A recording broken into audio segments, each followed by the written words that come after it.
Shalom, que le Seigneur vous bénisse. Comme promis, j'avais décidé aujourd'hui de vous rendre 2 témoignages. Alors je commence par le premier. Alors, j'aimerais que vous sachiez ici que, bien-aimés, que ce témoignage a un auteur.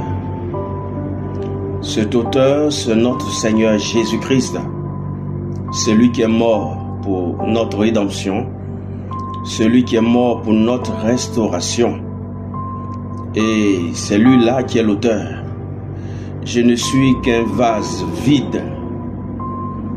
Je suis une personne aussi comme tous qui court vers le but. Et c'est pourquoi j'aimerais souligner ce point afin que chacun sache que je ne suis qu'un vase vide, que Dieu a voulu par sa grâce, je souligne bien sa grâce, manifester sa gloire. Alors, quel est ce témoignage, bien-aimé? Je me suis rendu au CHU de Trashville, ce centre universitaire de santé, pour rendre visite au fils de l'un de mes frères qui a eu une fracture. Et la veille, il a eu cette fracture. Alors, quand je suis arrivé au CHU, bien aimé, j'ai franchi, voyez-vous, comment on appelle les urgences.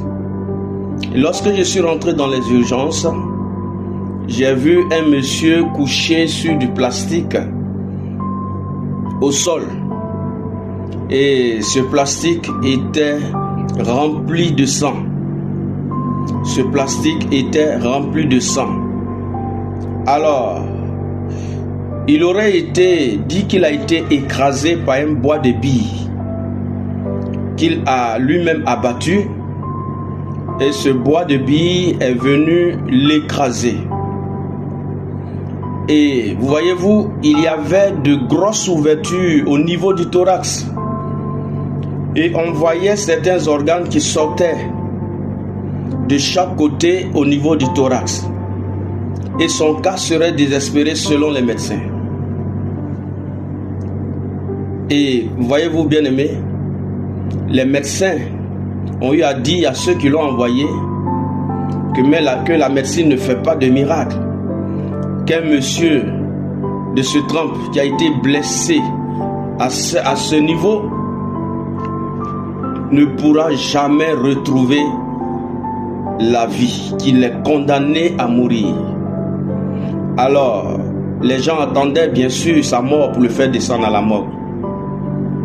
Je fus attiré par une grande compassion vers ce monsieur et j'ai commencé à lui parler de l'amour étonnant de notre Seigneur Jésus-Christ.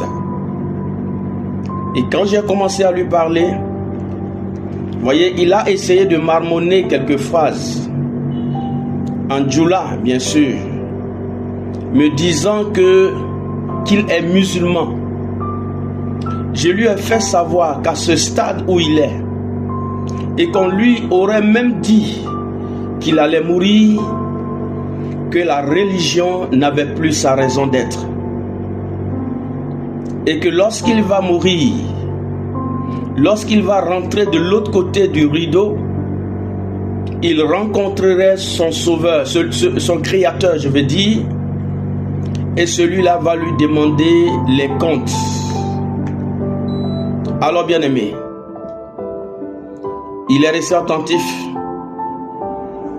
Il a commencé à m'écouter. Et lorsque j'ai fini de lui présenter Jésus,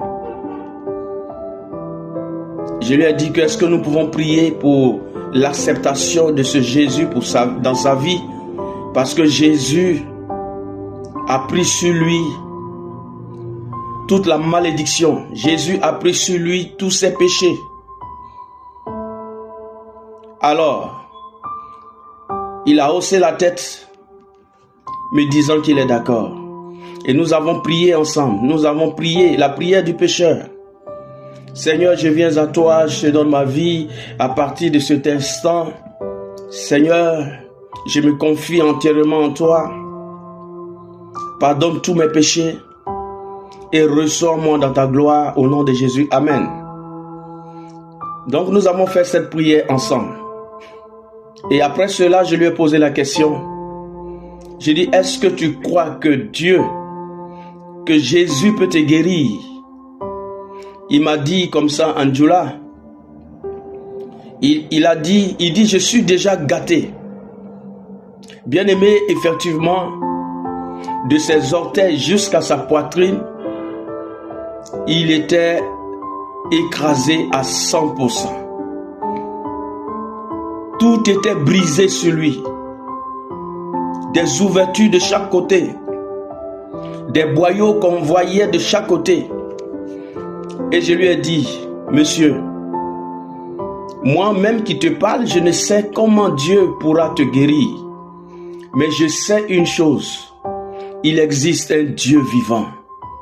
Il existe un créateur, celui qui a créé le ciel et la terre. Je sais qu'il peut tout. Alors, je lui ai reposé la même question. Il m'a dit d'accord. J'ai prié pour lui. Et quand j'ai prié, bien-aimé, je suis rentré. Une prière simple. J'ai dit, Seigneur, je te confie ce blessé.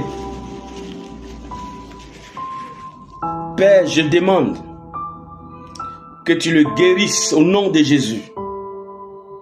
Que tu le rétablisses maintenant. Bien-aimé, pendant que je prie aussi pour toi. Au nom de Jésus, Seigneur, guéris cette personne. Rétablis cette personne. Au nom de Jésus. Amen. Alors je suis rentré à la maison, bien-aimé. Et lorsque je suis arrivé à la maison, je suis allé me coucher. Et là, j'ai eu une vision où j'ai vu un géant qui a été tué par une personne. Ce géant a été tué par une personne. Alors lorsque je suis revenu à moi au sujet de la vision, je ne comprenais pas ce que cela voulait dire. Mais quelque chose me disait comme ça dans mon cœur. Retourne au CHU, va voir ton blessé. Alors le lendemain, je me suis retourné. Et lorsque je suis arrivé au CHU, je suis rentré aux urgences, là où je l'avais trouvé la veille. Et je n'ai vu personne couché sur du plastique. Ah, je me suis dit, oh, certainement qu'il est mort. Parce que son état inquiétait tout le monde. Et j'ai demandé à une infirmière au sujet de ce blessé qui était là la veille, dont le cas était désespéré. Elle m'a indiqué où je devais me rendre, bien-aimé. Et je me suis rendu là. Et pendant que je marchais dans le couloir, j'ai vu devant moi un banc où sont assis 3 personnes. Et celui du milieu m'a fixé, m'a regardé et s'est levé comme un fou et a foncé sur moi et m'a attrapé de toutes ses forces. Je luttais avec lui, je ne comprenais pas qu'est-ce qui se passait. Ses frères sont venus, ils ont lutté avec lui. Il disait comme ça, je ne te laisse pas aujourd'hui, je ne te laisse pas demain. Je ne comprenais rien, bien-aimé. Alors, lorsqu'ils l'ont décroché de moi, ils m'ont donné place, je suis assis, ils m'ont demandé les nouvelles. J'ai dit, mais je ne comprends pas l'attitude de ce monsieur. J'ai prié pour quelqu'un qui était au CHU ici, et je suis venu voir l'état de la personne. Ce monsieur me regarde droit dans les yeux et me lance cette phrase. Donc tu ne me reconnais plus. J'ai dit, mais comment ça? Il dit, tu as prié pour moi.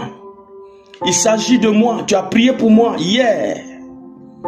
Et lorsque tu as fini de prier, tu es parti. Je suis tombé dans un profond sommeil.